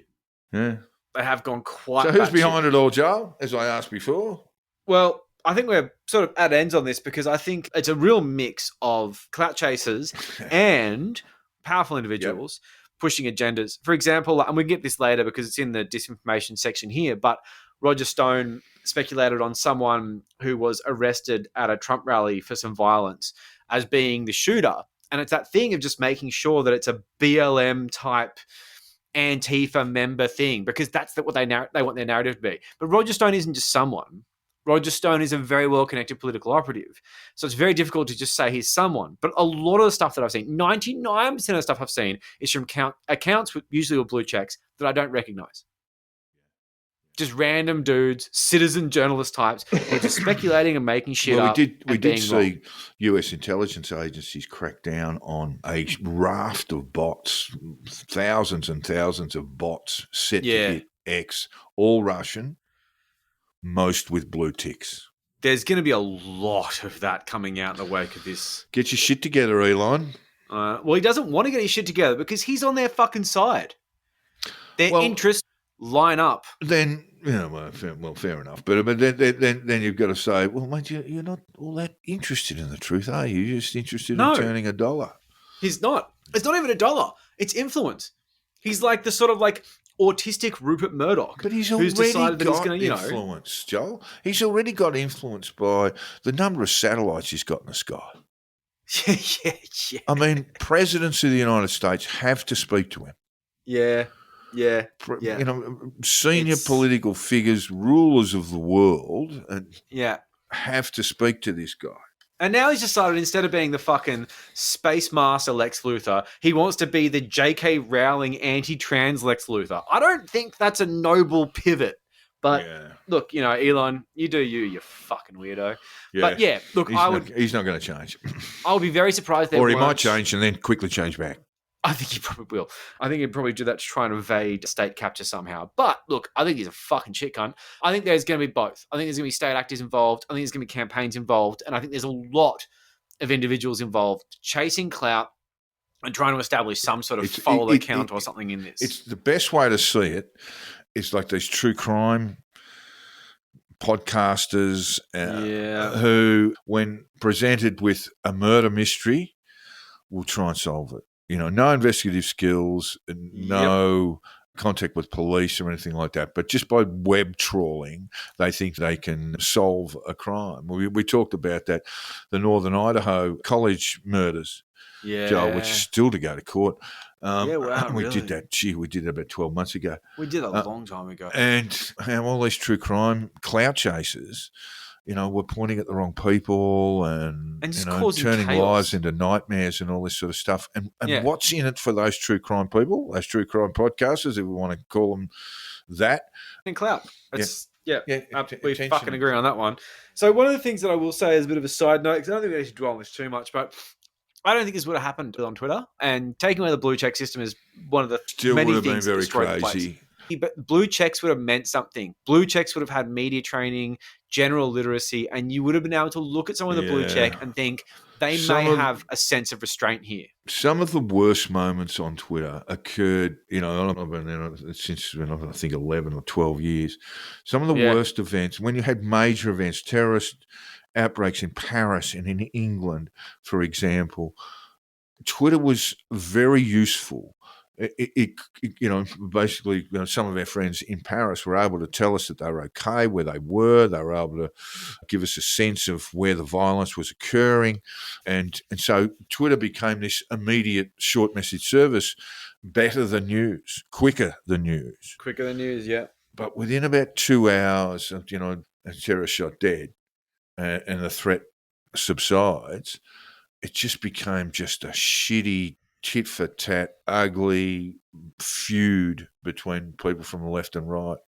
So my view always was hit the first couple of hours and then get the hell out of Dodge, because it's it just turns to shit. Yeah, okay. So I've been flooding the zone with shit for years. I was on early on Sunday morning and then walked away. Yeah, okay. That's completely fair enough. Well, one of the things that really hasn't changed since Musk. I mean, yes, the things you're talking about are absolutely relevant and accurate, but it wasn't. I could tell Sunday was not a good day to be on X. No. Well, one of the first things that came out was just basically from both left and right, bizarrely enough, is that it was staged. Yeah. Just staged. Yeah, I know that was just staged. It'll do well for Trump to staged. Dealing with childlike mentalities that look at something. It's a bit like the 9/11 conspiracy. You saw 2 planes flying into 2 towers, and you go, that'll be the American government behind that. Yeah, Jack, I'm just going to say, for starters, I've seen Jurassic Park. Those dinosaurs look pretty fucking real. And secondly, While on the day, They're not, though. I did think it was opponents of the US state, and I could list about 50 of them. I thought it was a Palestinians for some reason. I eventually came to the terms of the idea that it was an inside job. That was mostly because I really hated Bush and Cheney. But yeah, I mean, like, you know, that did not make No, much. It well, did well, not take well, much. I don't to need to convince me of that. debunk it for you, but what I'm saying, Maybe is you do. what people are being asked to believe is to ignore what they've seen. Yeah, like the bullet in the picture. Yeah, that's real. I believe that. That's just the photographer's well known. He's an award-winning photographer. That's no great leap of faith. But what we're being asked, and the same with 9/11, including a plane hitting the Pentagon, what we're being asked to believe, like this, we saw a bullet whiz past Trump's ear, nick it, US Secret Service jump on him, he comes away fist pumping, all that sort of stuff. One person, sadly, at the back is killed, another 2 wounded, and that's it. Trust your eyes. Trust your eyes and trust your critical thinking skills. The idea of the kid being in on it and them setting up this elaborate thing where, like, I guess his parents get a whole bunch of money or something, and they set up, like, A, they would have set up at least, like, some sort of vague backstory, not left a vacuum of fact. And B, like, this does not have any hallmarks of, like, a suspicious type event.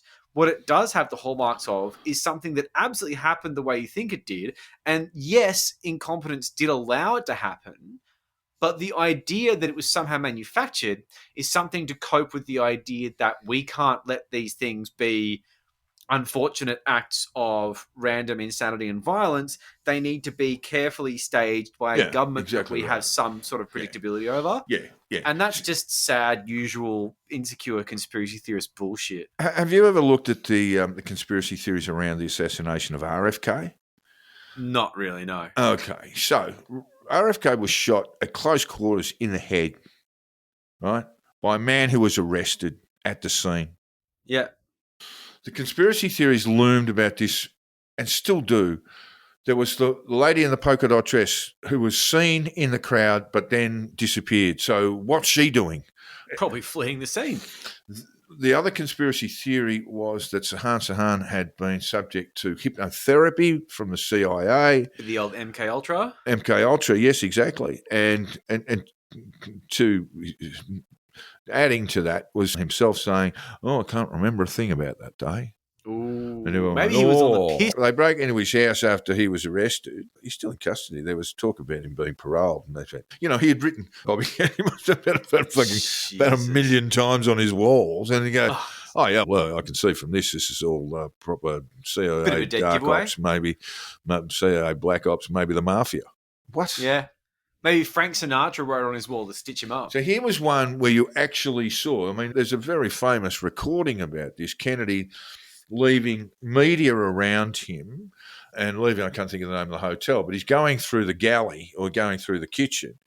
And Sirhan walks up and goes bang, bang and shoots him pretty much point blank range. And there's a conspiracy about it. Grab the gun, got the goddamn gun. I don't know if you remember this, and they're wrestling the gun out of his hand. We don't want another Oswald. This was beamed live to America, and then the conspiracy theories came. Amazing. There were literally 100 eyewitnesses to the shooting. Yeah, that's very fucking silly. Crazy. So you can't have something that. Even when you've got something that overtly looks exactly like it was, how you saw it, your eyes do not lie. And people go, oh, no, that's not the way it happened, mate. All sorts of things about the fact that something reflected off a crane nearby. Like, there's a whole bunch of conspiracy theories where a whole bunch of right-wing clout chasers have come up with the most absurd shit, and everyone's gone, oh, that totally makes sense. And it's like, did you not think about the 500 things that had to lead up to that to make your weird theory true? Because, yeah, okay, I get it. You saw, like, a reflection on a crane, and that's a bit suspect. But a kid's dead. One conspiracy theory that was explored around Lee Harvey Oswald and the assassination of JFK was the missing bullet, because he had fired, I think, please don't quote me, 4 rounds from this gun. We were talking about it before, how he's agile enough to get a bolt action rifle and get a bullet in. There might have been a magazine, by the way. I'm not quite sure about that. But in order to reload, yeah. yeah, I don't know why they wouldn't needed be. a bolt action. Standard thing. So they got to the point that they thought, okay, we've never found that round. We don't know where it is. And they thought that it might have got stuck in a traffic light. Okay. So they actually cut it down, and this is quite recently, and they actually cut it down, and, oh, well, it's not in there. So everyone just goes, oh, well, there you go. That proves it. You know. Marilyn Monroe did it. That's Standing room only in the fucking grassy knoll. Yeah. They're not all just redneck marga cap wearing chuds, Joel. No. There's a group, according to Taylor Lorenz, a journalist at the Washington Post, and this piece was republished by Nine Media in Australia. The term blue anon was used. Now, it has been used before, but Taylor Lorenz goes on to say, in the blue anon world, shadowy forces, including the mainstream media, are working to destroy President Joe Biden's candidacy and usher Trump back into power on November 5. Carl Folk, a researcher studying authoritarianism and radicalisation at Augsburg University in Minneapolis, said this, and I quote, more conspiratorial mindset has become more pronounced in liberal circles over the last 8 months. But yes, I'm sure that guy has a reason to believe that. Yeah. Again, what did we see with our own eyes with Joe Biden's performance in the debate? Yeah. That was when things started really ramping up, I found. Yeah. After the debate, a lot of like left-wing / liberal accounts started getting really antsy and saying all sorts of wild shit. And I wasn't quite used to seeing it because we tend to be the ones who tend to tell the truth a little more. And that started really slipping. And it started getting a lot more negative toward Trump, which I thought was actually kind of effective. But we haven't really got any polling to look at that. So what we can say is that while Blue Anon are definitely in there, a lot of aforementioned MAGA chuds are also saying this is a false flag that was designed to get him bumped up in the polls. I could not believe that. I was really surprised. I did not expect that to happen. I expected it to be all about how it's a big conspiracy, blah, blah, blah, but it's not anything to do with Trump being in on it. But there is another theory, which is that the Secret Service is in on it. And the Secret Service in this situation is appointed by Biden, but even worse, run by a woman. Oh, dear. And this was retweeted by our very own John Ruddick, who seems to be losing his fucking mind after this shooting. And the theory appears to rely on the idea that, yes, like I say, Biden appointed director, her name is Kimberly Cheadle. She openly discussed her plan to hire a diverse staff instead of just white men. And that automatically means the Secret Service is now being overtaken by incompetent ethnics and terrible people. Now, Cheadle has spent 25 years in the agency. She's not a fresh hire. And she's the second woman to serve in the role, but she's not the first. And, I mean, the hysteria is pretty fucking nuts. Ruddick is clutching at straws. Yeah. We touched on this too, but the building that Thomas Crooks climbed on top of, when we want to talk about confusion, that was basically the staging area for the local police tactical team to assemble. It's easy to believe, and I am speculating, but it's easy to believe that the Secret Service snipers clocked Crooks on the roof, wondering if he was part of that police team. Yes. I mean, not dressed for the event. There was plenty wrong with it, but still, you wouldn't fire without some sort of clearance. Yeah, you'd want to find out what the deal was, which is pretty tricky. And we'll get to some of these sort of delays in a second with the 4chan theory, but when it comes to Cheadle, I get the fact that she's going to be scrutinized because she is high up in the Secret Service, blah, blah, blah. But the main thing is coming from right-wing circles is just because, A, she was a woman, and B, she wanted to hire women, and they're just fucking angry about that, which is just absurd. This really is the idea that women are incompetent being turned into a genuine right-wing political point, and that concerns me. But sort of going on with that, there is another tweet that's basically saying, in simpler terms, that there's like, you know, the search. There was another tweet with a photo of the Secret Service sharpshooters on the roof with a caption that claims that he had the shooter lined up for 3 minutes, and he was the sharpshooter on the roof, mind you. He had the shooter lined up for 3 minutes, but the head of the Secret Service, the woman, ordered him not to take him out. I'm talking about the delay. That may well have been a delay. And so, well, we've got a guy on the roof. That is actually on the roof of where the police tactical are meant to team be. are based. Exactly. So what do we do there? Now they're saying that the woman Secret Service Yeah. told him not to shoot. And where'd that come from, Joel? 4chan. There you go. So, look, obviously it's complete bullshit. It should be just another 4chan post that is shared between incels that no one gives a shit about. The post also claims in a follow-up post that he defied the orders and killed the shooter. So he was never given the order to shoot the shooter, but he defied orders by shooting him. And that sharpshooter was fired for shooting the shooter. Yeah, People right. believe this. As I said, it should have stayed on 4chan. It should have gone nowhere. It got 10.8 million views on one of the posts, 106,000 likes on one of the posts.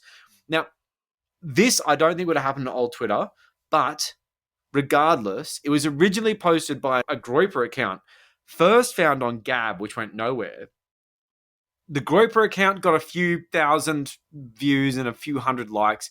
Once it got that big account, millions upon millions of views. It's a fucking 4chan post. It's not meant to be taken seriously. Yeah, and it is bizarre and ridiculous. But again, you'll get people falling for it.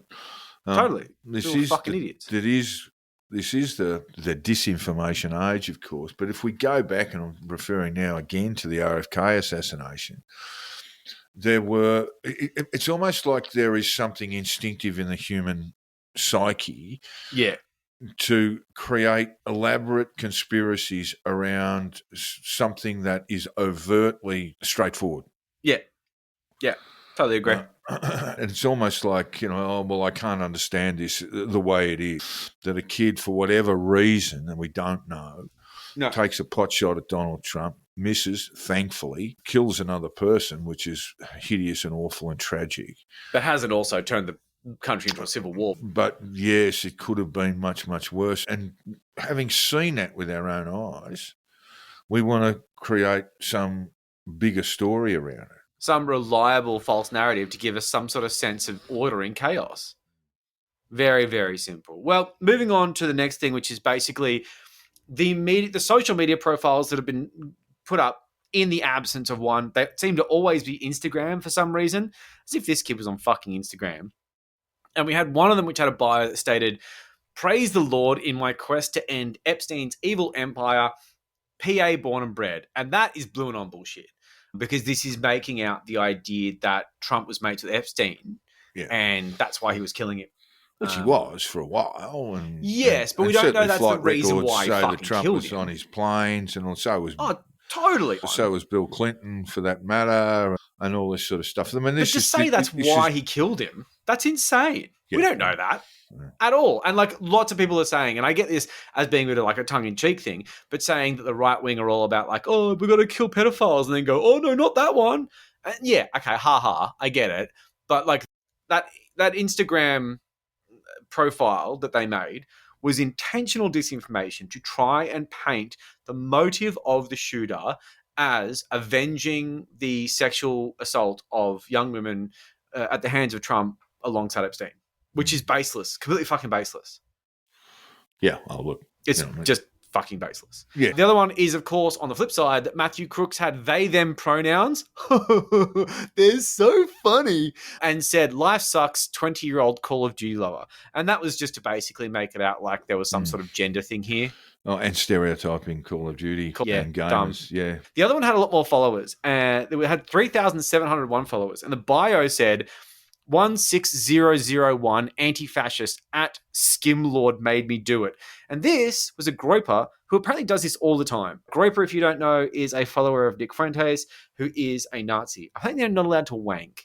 Anti-fascist. Should be 161, I think, but that's, I don't Oh, know. I thought it was relating to the White House address. 1600 Pennsylvania Avenue, isn't it? Maybe. I don't know. Anyway, look, when it comes down to it, that was dumb. But there is no social media.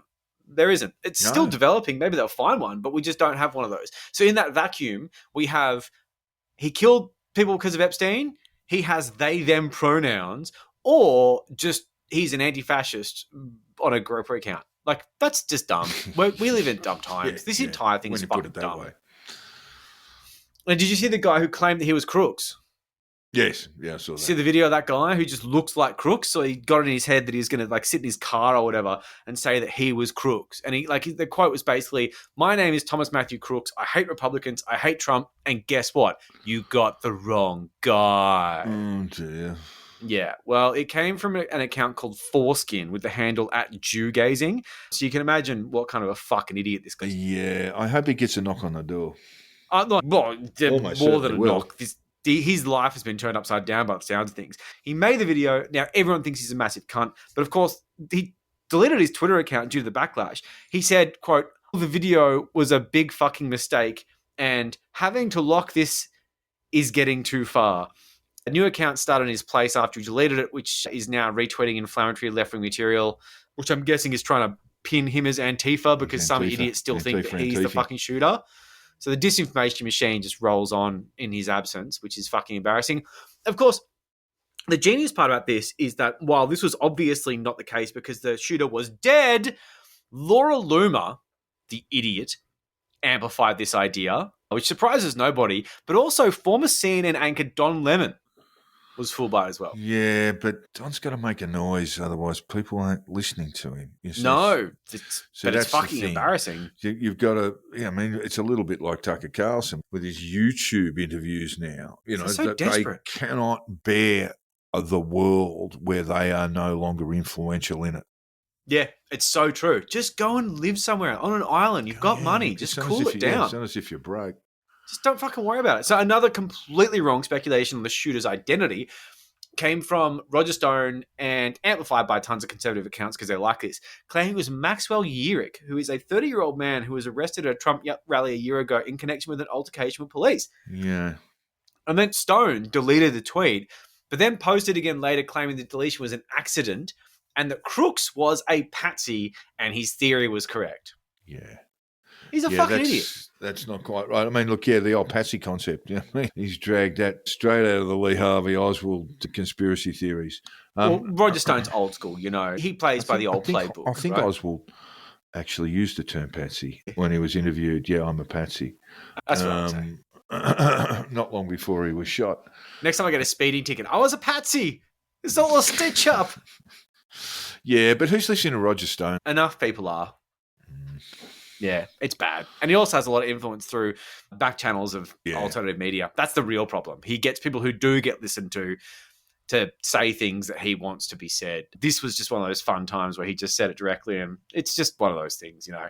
Now, I want to end this on a really dumb note. I want to dumb this down to the point of genuine two brain cell shit, which is that in the background of all the major footage, some may have noticed this, some might not know what the fuck we're talking about, was Vincent Fusca, who is a QAnon character from way back who claims to be JFK Jr. Dead JFK Jr. So that's, very alive. That's the very president's Fusca. son who died in a plane crash. He's something like 8 inches shorter than JFK Jr., but let's not let that get in the way. He was a large human, JFK. Yeah. Vincent Fusca is not a large human. No. It's pretty fucking embarrassing. People in QAnon circles are basically claiming that he was there orchestrating the entire thing to win the election for Trump because reasons.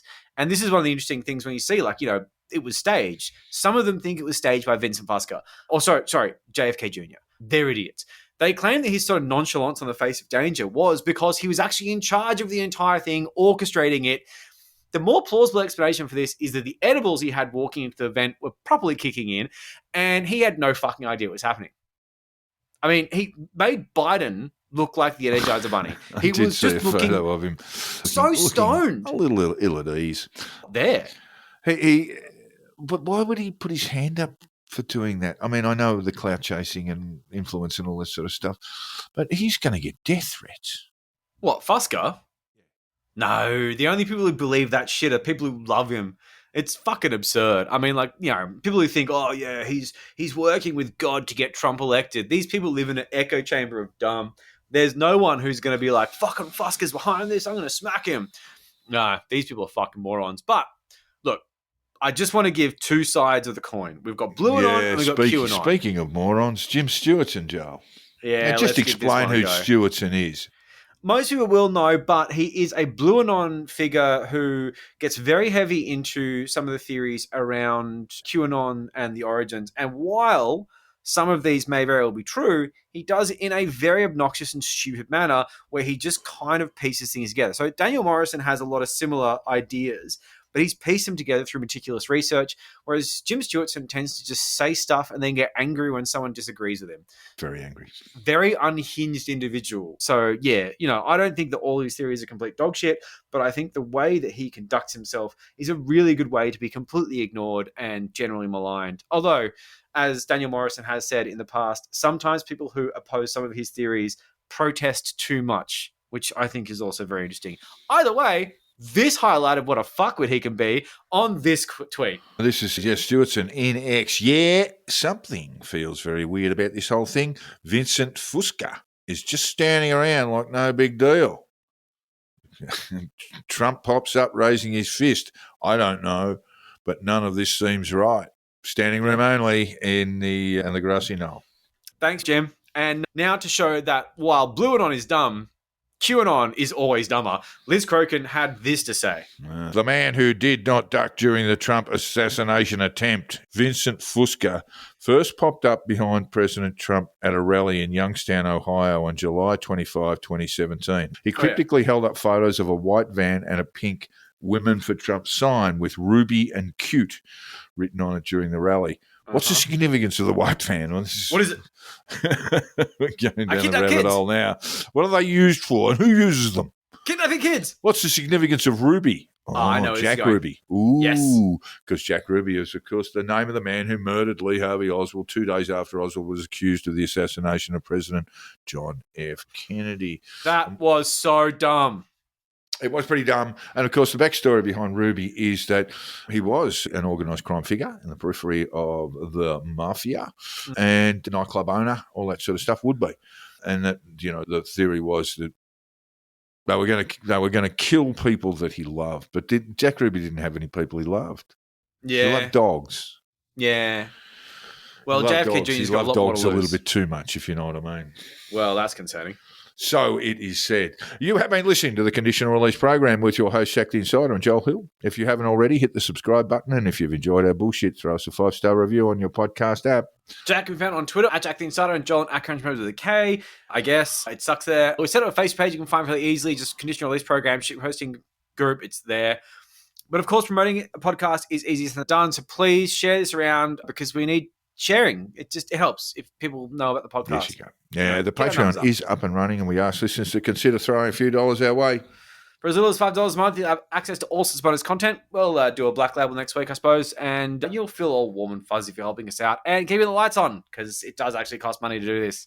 And finally, all feedback, tips, death threats, and presidential assassination conspiracy theories should be sent to the Conditional Release program at gmail.com. Right. Otherwise, we're going to listeners. employ a woman as the head of the Secret Service, and you know what's going to happen then. Yeah, that's right. I don't think I ever want to talk to any of those people. Fuck me, you guys are bastards.